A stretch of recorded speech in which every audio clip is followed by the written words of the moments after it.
Hi, welcome to Workcraft. It's the studio side of craft work.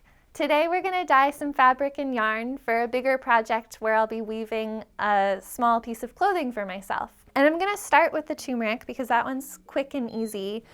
And I'll start with the fabric too. So I'm just turning on my cooker here. It's an induction cooktop which works somehow with a magnet. It only works with stainless steel and other materials, any other metals that magnets stick to, and it heats up really fast. And it also turns off automatically if nothing's on top of it. So I like that. I like this cooktop a lot. It took me a while to find one that worked for the studio. I'm gonna pull some of my fabric that I have soaking out of the bucket and get that set up to go into the dye bath. I filled this like a third of the way, and I know that if I put about a half teaspoon into this, it'll actually turn out to be about this color.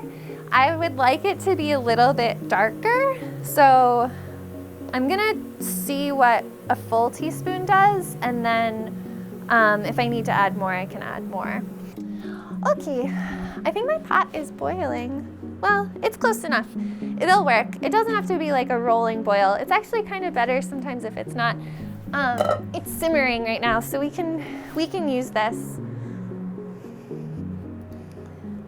I'm just gonna play around. I haven't really like fully thought out exactly how I want these dyed. I just know the colors. I'm gonna be cutting everything up into strips and weaving it, so it's all gonna get like, none of this is gonna be flat fabric. So I'm just gonna dip this. I like that color. It's still a little light though. With the turmeric, it doesn't really change too much. Like once it comes out of the bath, you kind of know what it's gonna be. Like some colors will darken or lighten or even like shift from, not even like within the shade, but like from one full color to another. With the turmeric, it's pretty much just what it is. So I think I would like to add a little more. I know I measured before, but to be honest, measuring's not really my style.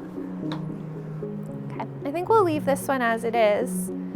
And I'm gonna drop it into the cold water that I have in the sink. I have some yarn and like fluff, roving, that is in this bucket here. I also scoured the yarn. It's in a scour bucket over here. So I'm gonna open up my skein. And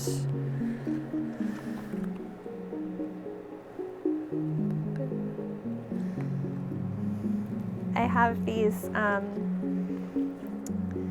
paintbrushes that I'll use as little sticks to lower them into the dye. If anyone doesn't know what a skein is, it's just this. And then this is what it looks like when it's all wrapped up. So if you've ever gone to a yarn store and you've seen these little baguettes, they're called a skein. So I'm just gonna let that sit there for, I don't know, a little while and see what happens. I think I can take, oh yeah, that's nice and gold. You can take this little tiny piece. We're gonna have one really nice gold piece. I guess I should have done that. But whatever. This is real. This is really how it goes. These look good too. Yeah, I'm gonna take these out. With the fabric, I like to shock it. I like to put the hot, like just dyed fabric straight into cold water. These are like a wool blend. But even if they were cotton, I think I would want to be careful about shocking yarn. So I'm gonna let them cool before I put them in the bath to rinse them. And I guess I'll try and dye this fluff. So far so good, so I guess let's try the fluff. I went to Ireland like 3 years ago. This woman whose house I stayed in, I spoke with her a little bit, and she learned that I was a weaver, and she was all excited to give me roving from her sheep. Which is really nice. It's actually, that's what this is too. And I've always wanted to use it, but haven't really had a good project for it, so this seems good. It does seem like it's felting up a little bit, so I think I'm just gonna do I'm gonna leave this one a little bit lighter. I don't wanna put it in such hot water. Maybe some of my yarn dyeing friends are watching this and can give me some tips. I'd love to hear how you do it. I have a little extra time on my hands right now, so why not learn how to dye more stuff? I'm just gonna put this one here.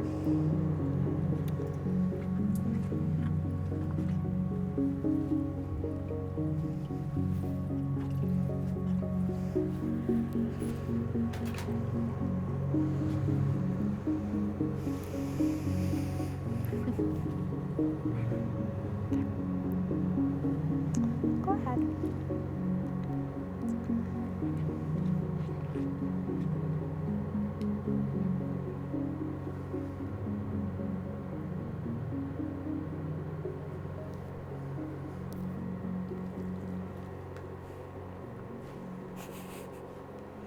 I'm just going to gently squeeze the color out and wait till it's done dripping, or like kind of done dripping. I'm going to go hang it with the other yarns that are hanging over here. I think we can stop with the yellow. Do I need to give like a wrap up to the yellow? That's the yellow.